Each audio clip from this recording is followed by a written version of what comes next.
Videonun üstündə məsəl üçün yazıram pulsuz rus dili, amma canlı yayımlı sözünü görmək istəyənlər yoxdur.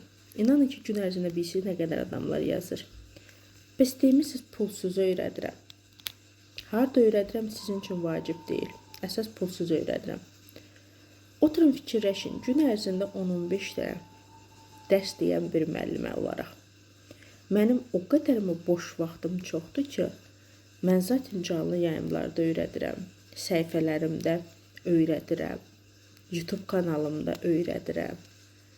Yəni, bu azlıq eləmiş kimi mən ayrıca da öyrətməliyəm.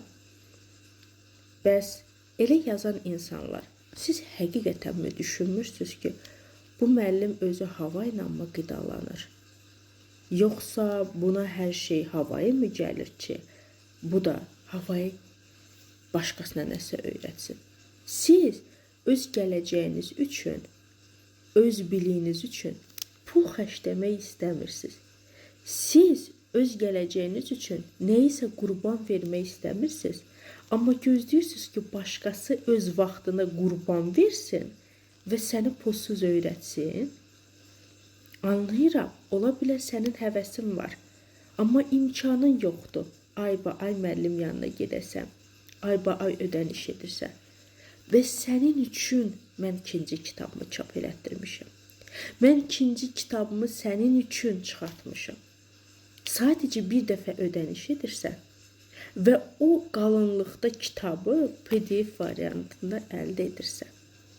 Və hara gedirsən get, hər zaman sənin yol yoldaşın olacaq. Nəyi gözləyirsən? Buna nədir bəhanən?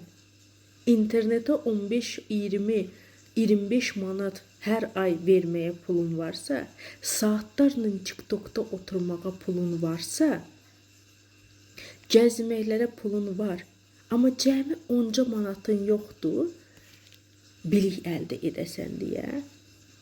Unutmayın, öz biliyinə görə, öz sağlamlığına görə pul xərcləmək istəməyən insan həmişə uğursuz insan kimi də qalacaq və hər zaman uğur əldə edənlərin arxasıca baxmaq.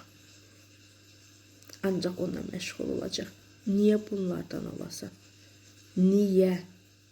Unutma, kasıb doğulmaq sənin günahın deyil, amma kasıb ölmək sənin günahındır. Ola bilər ki, savadlı doğulmamaq sənin günahın deyil, amma savadsız dünyadan getmək sənin günahın.